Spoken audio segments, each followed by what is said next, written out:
Alhamdulillahirabbil alamin. Segala puja dan puji syukur kita haturkan kehadirat Allah Subhanahu wa taala yang telah mengumpulkan kita kembali, memberikan nikmat-Nya kembali di dalam acara rutinitas kita yang dimana kita berkumpul di sini semata-mata karena baginda besar Muhammad sallallahu alaihi wasallam yang menjadikan tanda bahwa seseorang ataupun Allah Subhanahu wa taala menginginkan sebuah kebaikan kepada kita. Nabi Muhammad sallallahu alaihi wasallam di dalam hadisnya beliau menyatakan di dalam sebuah tanda bahwa Allah Subhanahu wa taala ingin kebaikan bagi seseorang tersebut, sebagaimana Rasulullah sallallahu alaihi wasallam bersabda, man yuridillahu ta'ala bihi khairan yufaqihu fid din. Maka kata Rasulullah sallallahu alaihi wasallam, barang siapa yang Allah ingin kebaikan kepadanya, maka pada saat itu juga Allah gerakkan hatinya untuk mencari sebuah ilmu agama. Ketika Allah menginginkan sebuah kebaikan di dalam seorang hamba, maka Allah berikan hidayah, berikan taufik kepada mereka untuk haus tentang ilmu-ilmunya baginda Muhammad sallallahu alaihi wasallam. Dan ini patut kita syukuri karena alhamdulillah selalu kita digerakkan oleh Allah Subhanahu wa taala, selalu diberikan hidayah oleh Allah Subhanahu wa taala, selalu diberikan magnet terhadap majelis-majelis yang ada di daerah kita sendiri. Semoga apa yang kita ajarkan, apa yang kita duduk di sini untuk menjadi sebuah hal yang kebaikan, Allah berikan sebuah istiqamah kepada kita. Amin amin ya rabbal alamin. Hatta qala asy-sya'ir al-ulama, di dalam syairnya beliau mengatakan, "Lau lam turid naila ma arju wa atlubuhu min fadli judika lama alhamtani at-talaba." Syair, seorang ulama, beliau mengatakan, "Ya Allah, kalau Engkau tidak menginginkan kepada aku kebaikan ataupun apa yang aku harapkan, niscaya Engkau tidak akan berikan hidayah untuk aku bagaimana cara meminta itu semua." Semoga kita termasuk orang-orang yang dimuliakan oleh Allah. Semoga selalu hati kita diistiqomahkan oleh Allah. Semoga kita duduknya di sini nanti bersama baginda Muhammad sallallahu alaihi wasallam, mendapatkan syafaatnya, mendapatkan ridha-Nya, sehingga Rasulullah bangga terhadap kita. Amin amin ya rabbal alamin. Dan ahlan wa sahlan wa marhaban bagi ashab ataupun para ikhwan yang bisa baru hadir pada malam hari ini. Ya, kita doakan bersama-sama semoga yang hadir dan juga yang enggak sempat hadir Allah berikan hidayah, Allah berikan panjang umurnya. Amin. Allah hapuskan dosa-dosanya. Amin. Dan semoga hajat-hajat mereka Allah kabulkan bijahi Nabi Muhammad sallallahu alaihi wasallam. Dan alhamdulillah kita sudah membacakan sebuah hadis dari hadis Nabi Muhammad sallallahu alaihi wasallam yang bersangkut pautan dengan segi bentuknya baginda Muhammad, akhlaknya baginda Muhammad, sirahnya baginda Muhammad sallallahu alaihi wasallam. Kita bacakan satu persatu. Untuk apa? Sebagaimana Imam Ali bin Muhammad Al-Habsyi beliau mengatakan, tashwiqan lis-sami'in. Itu yang pertama. Yaitu apa? Tashwiq, membuat sebuah kerinduan yang ada di hati-hatinya orang umatnya Nabi Muhammad kepada Nabi Muhammad dengan membacakan sirahnya, dengan membacakan hal-hal yang bersangkut pautan dengan Nabi besar Muhammad sallallahu alaihi wasallam. Dan ini menunjukkan sebuah keimanan seseorang. Berkali-kali Al-Fakir ingatkan bahwa tolak ukur dari keimanan seseorang tergantung bagaimana kecintaannya kepada Rasulullah. Dan bagaimana kecintaan seseorang kepada Rasulullah tergantung apa yang dia tahu kepada baginda Muhammad sallallahu alaihi wasallam. Dan alhamdulillah min fadli yudihi sallallahu azza wa jalla kita diberikan kesempatan lagi untuk memanjakan telinga kita, pendengaran kita untuk mendengarkan hadis-hadis yang bersangkut pautan dengan baginda besar Muhammad sallallahu alaihi wasallam. Alhamdulillah kita sudah sampai ke bab yang keempat yang menerangkan bagaimana jaa fi tarajjulin nabiyya Muhammadin sallallahu alaihi wasallam. Bab yang menerangkan sebuah hal kebersihan Nabi. Beliau sebelum dari bab ini kita telah membahas bagaimana rambutnya Nabi besar Muhammad sallallahu alaihi wasallam. Yang sudah kita jelaskan bahwa rambutnya Rasulullah memiliki rambut yang hitam, terus rambut yang lembut, dan yang terakhir rambut yang bergelombang. Panjangnya rambut Rasulullah sallallahu alaihi wasallam juga berbeda-beda. Yang pertama al-jummah, yaitu ketika rambut Rasulullah panjang sampai di antara dua pundaknya. Ataupun wafrah ketika rambut beliau pendek. Ataupun lummah atau limmah ketika rambut Rasulullah di antara rambut pendek dengan rambut panjang. Kita sudah jelaskan hadis tersebut. Nah, sekarang bab yang menunjukkan bagaimana perawatan Nabi terhadap rambutnya.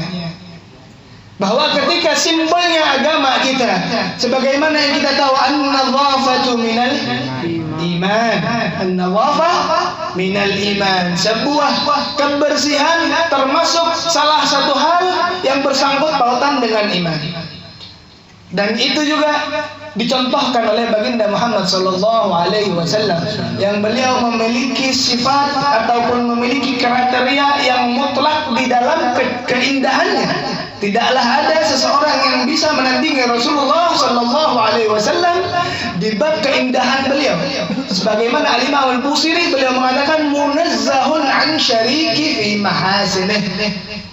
Nabi Muhammad sallallahu alaihi wasallam diberikan tanzih, diberikan pensucian. Tidaklah ada makhluk yang bisa tidak melewati, bahkan yang sama aja tidak ada. Sebagaimana Al-Imam Busiri mengatakan hal tersebut. Dan ini bab yang menjelaskan bagaimana perawatan Nabi terhadap tubuhnya.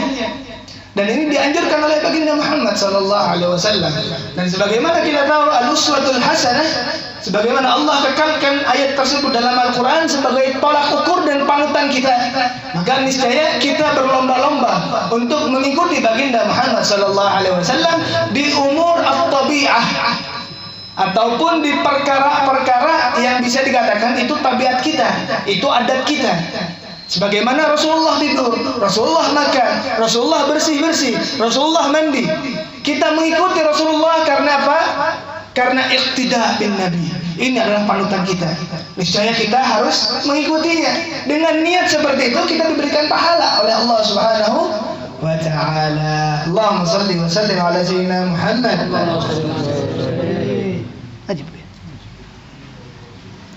باب في ترجل رسول الله صلى الله عليه وسلم. أخذ المصنف هذه الترجمة لبيان ما يتعلق بترجل النبي. أما ترجل النبي وهو تسريح الشعر وتنظيفه والعناية به. Yang dikatakan tarajjul ini adalah at-tasrih, memodel rambut, merapikan rambut.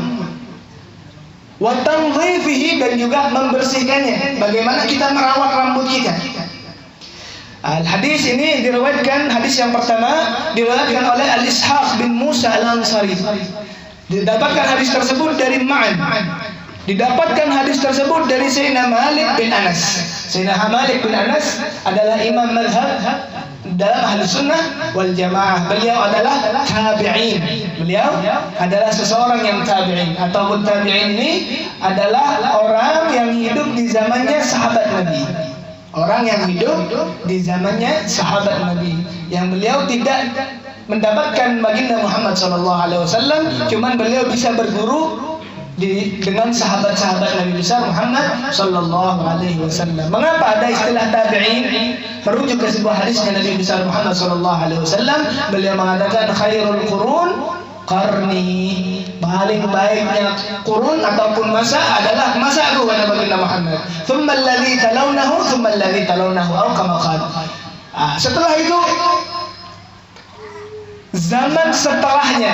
Berarti kalau zaman setelahnya itu adalah zamannya tabi'in. Zamannya tabi'in. Tabi'in adalah orang yang berguru dengan sahabat Nabi yang tidak melihat baginda Muhammad sallallahu alaihi wasallam. Setelah itu adalah tabi'ut tabi'in. Muridnya seorang tabi'in. Jadi di sini bisa dikatakan bahwa ilmu agama kita memiliki sebuah ikatan erat ataupun tali rantai yang tidak pernah putus dari zaman baginda Muhammad SAW sampai sekarang. Dan itulah yang dikatakan rantai ataupun silsilah ataupun sanad, yang dimana keilmuan mereka bersambung dengan Nabi Muhammad dan bisa dipertanggungjawabkan. Sehingga ketika kita melihat ini, niscaya kita tahu bahwa ini adalah ilmu yang benar karena kelihatan gurunya, karena kelihatan sanadnya dan seterusnya. Baik. An Aisyah radhiyallahu taala anha qalat, hadis tersebut didapatkan oleh ataupun diriwayatkan oleh Sayyidatuna Aisyah ar-Ridha ummul mukminin. Sayyidatuna Aisyah beliau mendapatkan sebuah gelar bagi baginda Muhammad sallallahu alaihi wasallam al-Humairah, ataupun seseorang yang pipihnya tersebut kemerah-merahan. Dan beliau adalah min fuqaha as-sahabiyah, dari orang yang pakar di dalam ahli hukum di dalam agama kita, agama Islam, yang bersangkut tautan dengan pekerjaan baginda Muhammad SAW yang di rumahnya. Tidaklah bisa seseorang melihat Nabi Muhammad di dalam rumahnya kecuali Sayyidatuna Aisyah. Dan Sayyidatuna Aisyah ini yang menjelaskan kepada umat bagaimana hal ataupun keadaan baginda Muhammad SAW di dalam rumahnya. Beliau mengatakan, kuntu urajjilu ra'sa Rasulillah wa ana haid. Aku urajjil, membersihkan, merawat dengan menyisir rambut baginda Muhammad SAW di dalam sebuah ruangan ataupun di dalam rumahnya, dan pada saat itu aku dalam keadaan haid. Aku dalam keadaan haid ataupun menstruasi. Jadi yang bisa kita ambil di sini bahwa tidaklah berbahaya ataupun diperbolehkan bagi seorang perempuan yang lagi haid, yang lagi dalam keadaan haid, yang dia ini menyentuh suaminya. Ini banyak diingkari beberapa orang yang kita tahu sendiri. Ada di beberapa negara ataupun umat-umat Nabi Muhammad yang tidak bisa memaknai di dalam makna dalam Al-Quranul Karim. Al-Quranul Karim beliau ataupun Allah Subhanahu wa ta'ala berfirman, fala taqrabuhunna hatta yatahurna.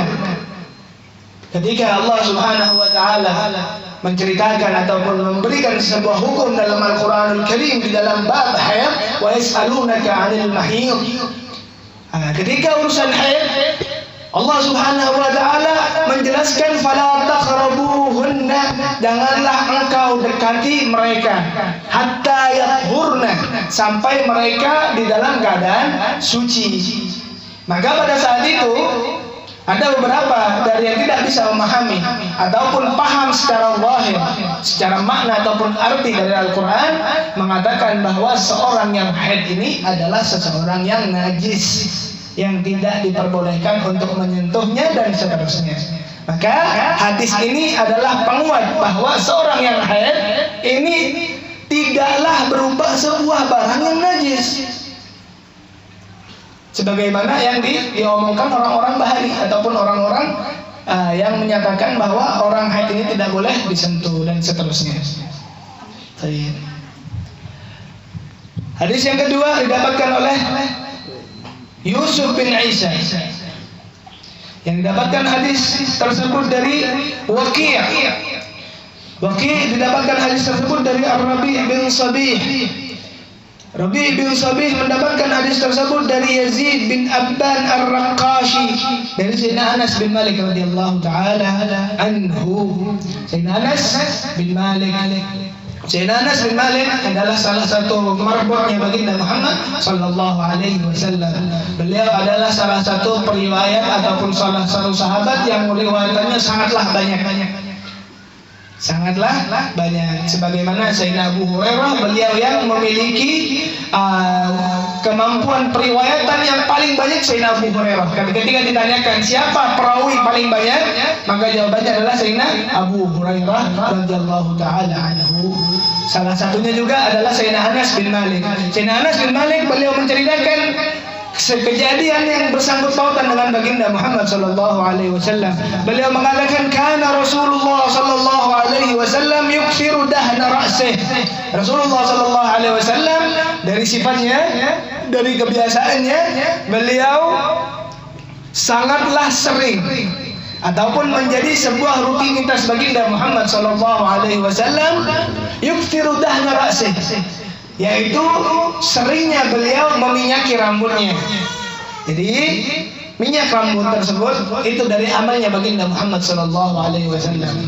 Jadi ketika ada seseorang dari kita, para jamaah ataupun al-faqir sendiri, ketika hendak membeli minyak rambut untuk gaya-gayaan apalagi anak-anak muda, niatkan mengikuti baginda Muhammad sallallahu alaihi wasallam. Niscaya kita dapat sunnahnya. Innamal a'mal binniyat. Sungguhnya amal-amal ini tergantung dengan niat kita. Bagaimana kalau niat kita ini selalu bersambung dengan baginda Muhammad sallallahu alaihi wasallam. Cuma harus diketahui, harus tahu dulu ilmunya. Ketika kita mendengarkan subhanallah, Rasulullah sallallahu alaihi wasallam sering menggunakan siwak, maka kita menggunakan siwak. Karena baik tidak bin Nabi besar Muhammad sallallahu alaihi wasallam. Yukthiru dahna rasih. Maka dikatakan dari riwayat Sayyidina Abu Daud radhiyallahu taala anhu dari Nabi besar Muhammad sallallahu alaihi wasallam, man kana dzu sya'rin fayukrimhu aw kama qala.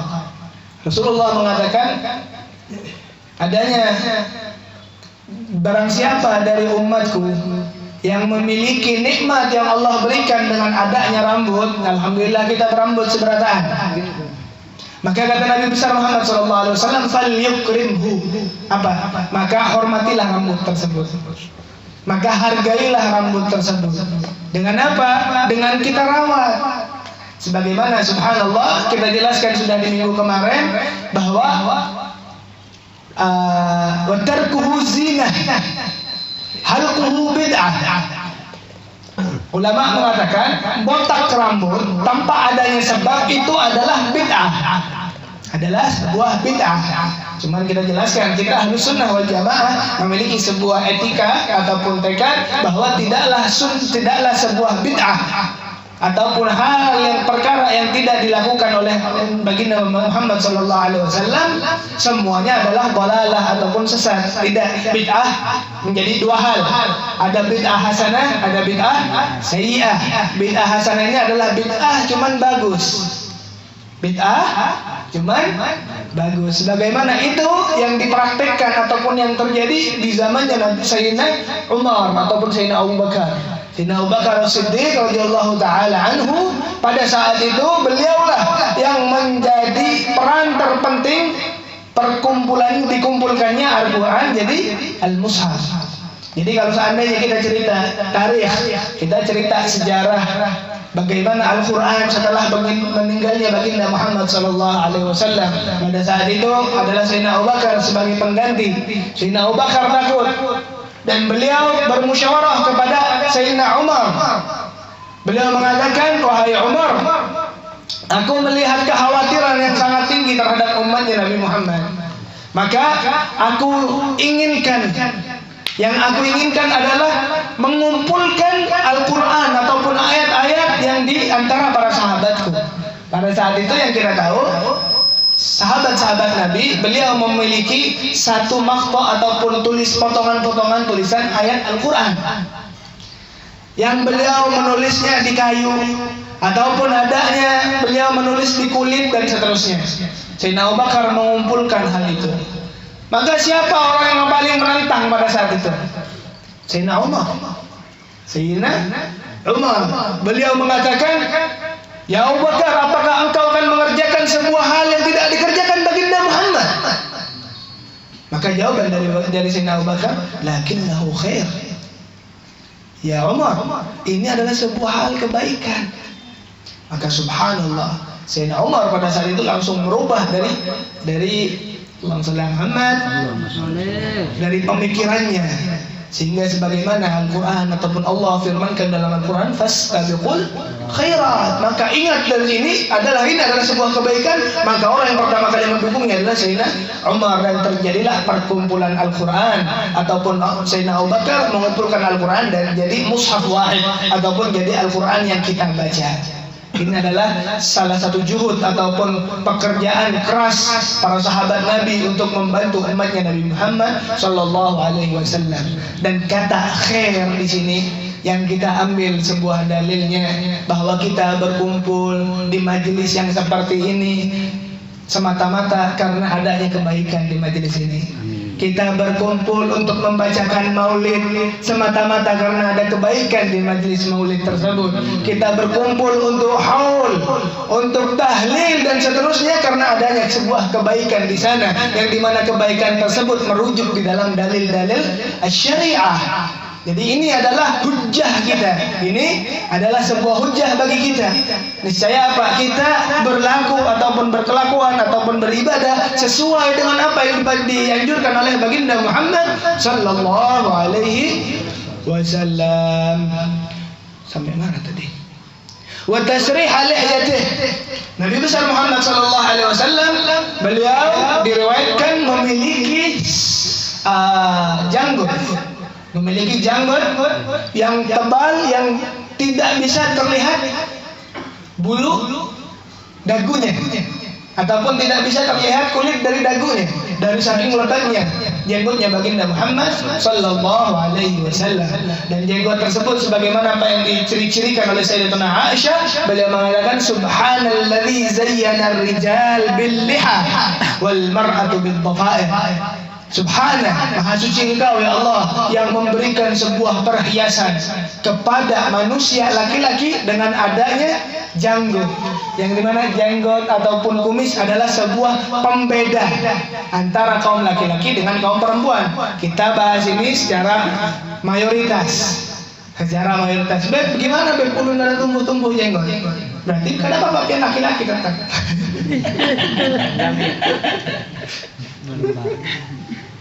Nabi besar Muhammad sallallahu alaihi wasallam sering menggunakan ataupun merapikan jenggotnya, wa tasrihal lihya, ataupun beliau sering merawatnya dengan mencukur dan juga merapikan sisir ataupun Allahumma shalli ala Muhammad, minyak dan seterusnya.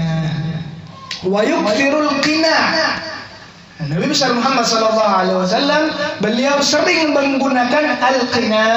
Apa itu al-qina? Al-qina ini adalah naw' min al-qumash, ataupun ada sebuah pakaian yang dimana pakaian tersebut menghambat tercecernya minyak di rambutnya baginda Muhammad. Jadi apa bahasa Indonesianya?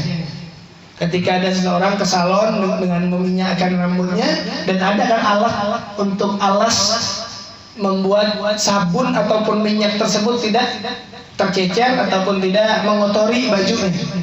Apa namanya? Handuk. Apa lagi? Ayo orang-orang salon ini. Kayak perawatan. Eri. Bukan antum. Jadi baginda Muhammad sallallahu alaihi wasallam melakukan tersebut. Atau kita kiaskan dengan handuk. Jadi Rasulullah pada saat itu sebelum beliau menggunakan imamah ataupun sorban untuk kepala mulia beliau ketika memakai duhun ataupun meminyaki rambutnya, beliau memberikan selah di antara imamah ataupun sorban dengan minyak tersebut, sehingga minyak tersebut tidak mengotori rambutnya baginda, tidak mengotori imamahnya baginda besar Muhammad sallallahu alaihi wasallam, hatta ka'anna thawbahu thawbu zayyat. Subhanallah, sampai dari saking senangnya Rasulullah dengan menggunakan minyak pada saat itu, sampai dikatakan ketika kita melihat rambutnya Rasulullah ataupun baju Rasulullah seolah-olah baju tersebut terkena minyak. Thawbu zayyat, yang dikatakan thawbu zayyat ini terkena dari olesan dari minyak. Apa yang dipakai oleh baginda Muhammad SAW di dalam meminyaki rambut beliau? Dalam riwayat beliau menggunakan zaitun. Maka di sini adanya sebuah hadis yang mengatakan hatta ka'anna thawbahu thawbu zayyat. Subhanallah, rambut ataupun baju Nabi dipenuhi dengan minyak. Artinya sih seperti itu. Cuman beliau ini hadis ataupun periwayatan ini munaqid, bertolak belakang dari sifat Nabi besar Muhammad SAW yang memiliki kesempurnaan di dalam keindahan beliau. Sehingga kalau seandainya dikatakan ketika adanya seseorang berjalan dengan penuh dengan minyak, kita risih melihatnya. Oh, ini kotor. Ya kalau. Nah, maka dari situ seorang sahabat Nabi besar ataupun para ulama, salah satunya Imam Tirmidzi Beliau menyatakan bahwa hadza ataupun al-qina. Al-qina ini adalah baju. Setiap hal yang bersentuhan dengan kulit, setiap kain yang bersentuhan dengan kulit itu dikatakan thawb ataupun baju secara umum. Jadi yang dimaksud adanya ataupun kain yang dipenuhi dengan minyak, yaitu adalah kain yang untuk menutupi minyak tersebut dari kain yang lain. Yaitu apa? Handuk tadi. Yang dimaksudkan dari hadis ini adalah handuk tadi. Bagaimana antum tahu Habib bahwa ini ataupun baju yang tadi adalah baju yang digunakan oleh baginda Muhammad? Dalilnya sebagaimana Allah Subhanahu wa taala berfirman dalam Al-Qur'anul Karim yang bersangkut pautan dengan apa? Dengan al-aiman, yaitu dengan sumpah. Bagi seseorang mukmin, beliau diperbolehkan untuk bersumpah atas nama Allah. Ketika seseorang bersumpah atas nama Allah untuk tidak melakukan sesuatu dan dia melakukan sesuatu, maka dia wajib membayar kafarah. Membayar kafarah sebagaimana Allah Subhanahu wa taala jelaskan kafarah tersebut dalam Al-Qur'an, fa kafaratuhu it'am. Yang pertama al-it'am, ataupun memberikan makan al-masakin, yaitu 20 orang miskin. Yang kedua ataupun al-kiswah, memberikan pakaian terhadap 20 orang miskin tersebut. Ataupun itqu raqabah, ataupun memerdekakan seorang budak. Faman lam yajid, ketika tidak ada tiga hal ini, maka kafarah dari puasa dari sumpahan tersebut adalah puasa sebanyak tiga hari. Jadi yang dimaksud dari hadis yang tadi yaitu sebuah kiswah, alat yang menutup rambut Rasulullah Sallallahu Alaihi Wasallam sehingga pakaian tersebut tidak terkotori dengan pakaian yang lain. Sekarang pertanyaannya, ketika dalam Al-Quran Allah jelaskan hal tersebut, sebagaimana Allah Subhanahu wa taala beliau berfirman, la yu'akhidhukumullahu billaghwi fi aymanikum walakin yu'akhidhukum bima aqadtumul ayman fakaffaratuhu it'amu 'ashrati masakin aw min awsati ma tut'imuna ahlikum aw kiswatuhum wa tahrir raqabah faman lam yajid fa siyamu 3 ayyam ila akhir ayah. Jadi ini adalah hal yang menjelaskan sebuah hukum yang patut kita fahami dan kita hafalkan. Karena urusan sumpah ini adalah hal yang biasa kita sebutkan di dalam kehidupan kita. Kalau seandainya bukan kita, tetangga kita. Kalau seandainya bukan tetangga kita, keluarga kita. Maka janganlah bergampang ataupun menggampangkan diri untuk bersumpah dengan nama Allah Subhanahu wa taala. Subhanallah, dalam riwayat Nabi besar Muhammad sallallahu alaihi wasallam, ketika ada seseorang bersumpah dengan nama Allah, dari saking besarnya hal tersebut sampai al-arsh ataupun arshnya Allah bergoyang. Jadi ini harus dihati-hati. Maka orang-orang ketika bersumpah dengan menggunakan nama Allah dan dia sengaja untuk al-hilf ataupun al-hilf ini melanggar dari sumpah tersebut, maka Allah Subhanahu wa taala mewajibkan orang tersebut untuk membayar kafarah. Yang dimana kafarah tersebut yang pertama adalah memberikan makan 10 orang miskin. 10 bukan 20, 10 orang miskin. Yang kedua, kalau seandainya 10 orang miskin tidak kita berikan makanan, maka pilihan lain adalah al-kiswah, memberikan baju.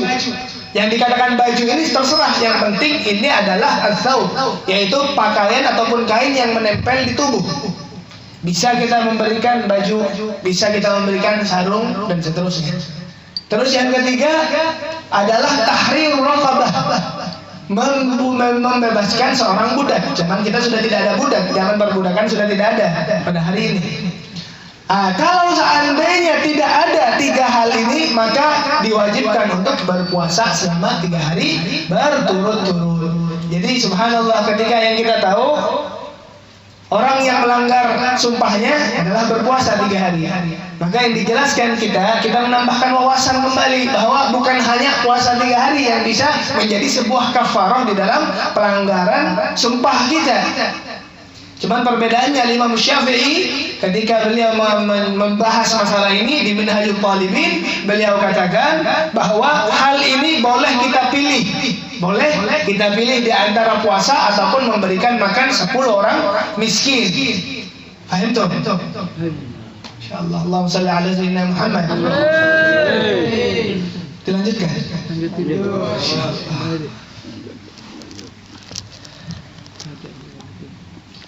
Hadis ketiga, haddatsana Hannad bin Sari, akhbarana Abu al-Ahwas an Ash'ath bin Abi Sya'tha an abihi an Masruq, Sayyidina Masruq an Aisyah.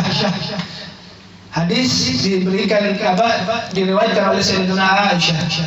Beliau menyebutkan sifat ataupun pekerjaan dari baginda Muhammad sallallahu alaihi wasallam. Beliau mengatakan in kana Rasulullah. In di sini bukan in nafiyah. Ini maksudnya adalah min sya'ni Rasulullah. Jadi maksud di sini adalah sebuah kebiasaan baginda Muhammad sallallahu alaihi wasallam.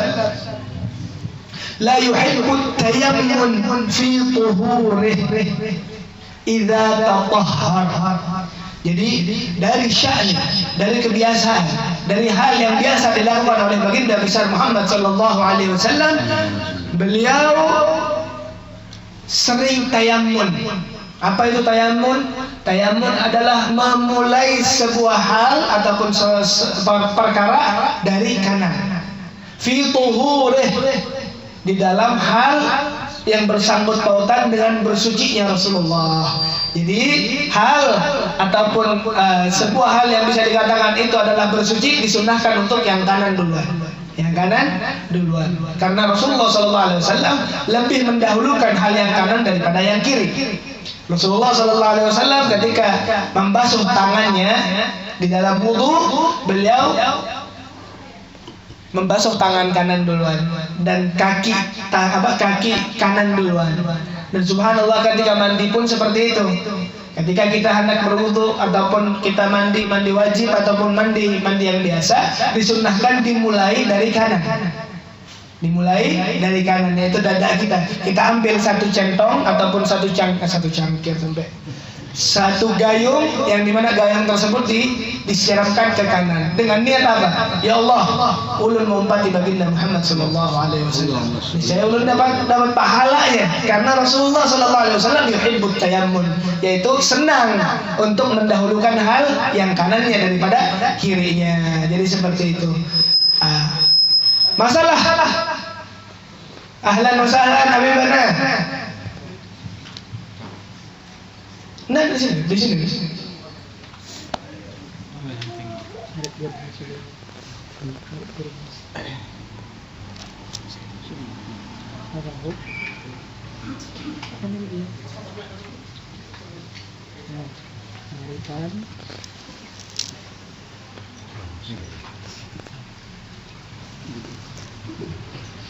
Allahumma salli ala sayyidina Muhammad. Ayo duduk sini. Sini. Anak aku. Oh iya. Kan bukan aku kita. Alhamdulillah. Al-Fajr teruskan baca. La yuhibbu tayammum fi tuhurihi bal fi jami'i sya'nihi. Sampai dikatakan dalam hadis lain bahwa Rasulullah SAW selalu memulai perkara dari kanan, dari seluruh perkaranya. Jadi seperti itu. Jadi perbedaan antara kanan dan kiri yang kita harus tahu bahwa ketika seseorang menggunakan ataupun mendahulukan hal yang kanan itu berbau kamal, berbau kesempurnaan. Berbau kesempurnaan. Sehingga kalau seandainya taqdimul yasar, mendahulukan hal yang kiri, itu di dalam hal yang naqis, keadaan-keadaan yang kurang.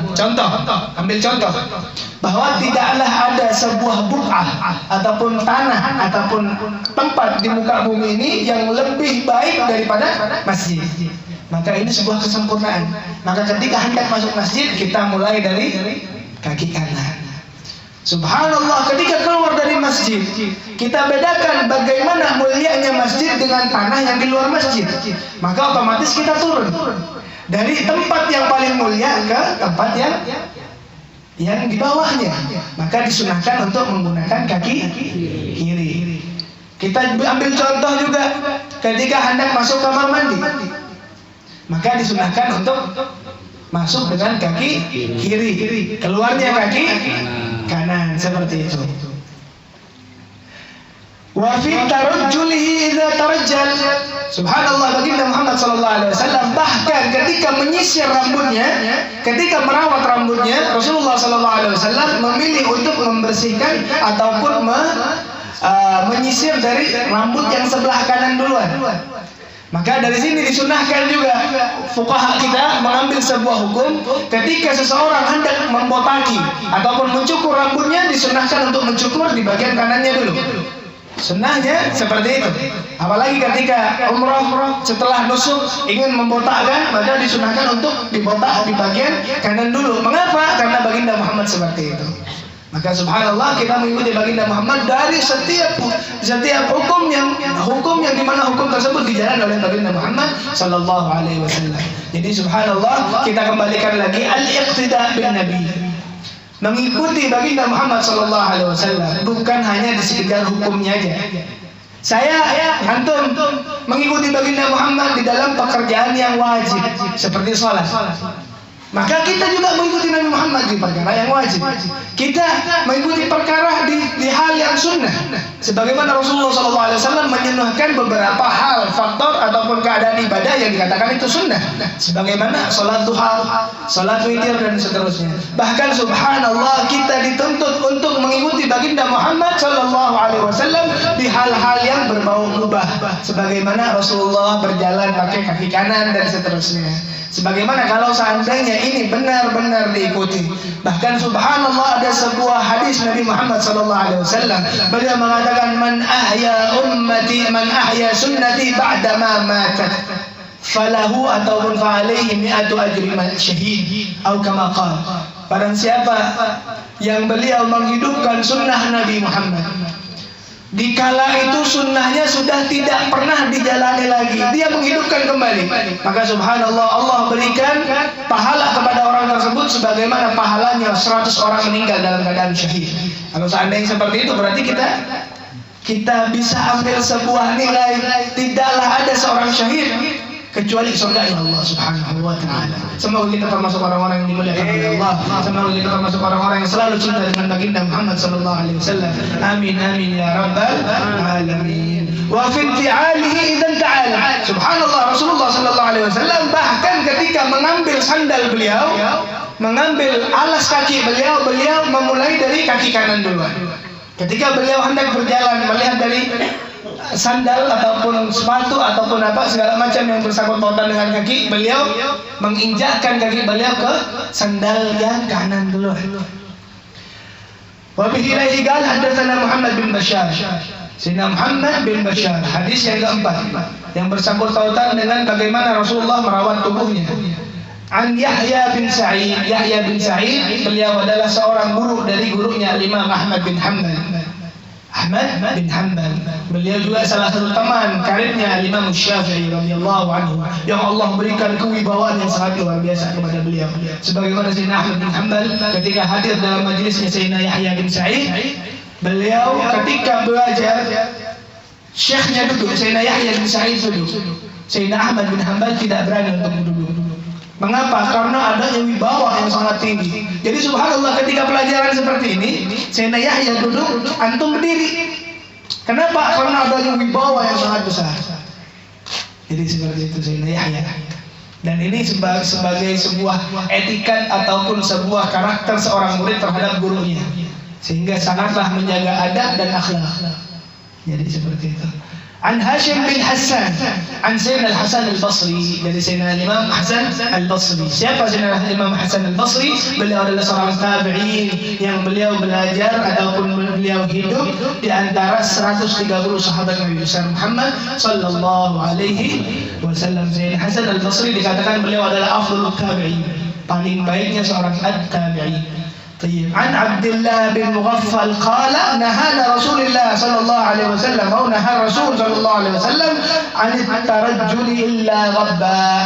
Ketika kita sudah membahas bagaimana pentingnya seorang merawat tubuhnya, pentingnya seseorang ketika memberikan sebuah perawatan seperti minyak ataupun bersisir, maka Rasulullah juga menjelaskan di sini. Rasulullah melarang umatnya untuk selalu membuat ataupun subhanallah selalu fokus di dalam perawatan tubuh. Rasulullah tidak suka. Maka Rasulullah akan mengatakan nahar Rasul anit tarajjul. Rasulullah melarang umatnya untuk selalu ataupun menghabiskan seluruh waktunya untuk perawatan tubuhnya. Illa ghabaan, kecuali sekali-kali. Maka apalagi ketika adanya sebuah hal yang tidak enak dipandang, rambut kering, maka subhanallah rawatlah rambut tersebut dengan niat mengikuti baginda besar Muhammad sallallahu alaihi wasallam. Yang terakhir hadatsana Arafah.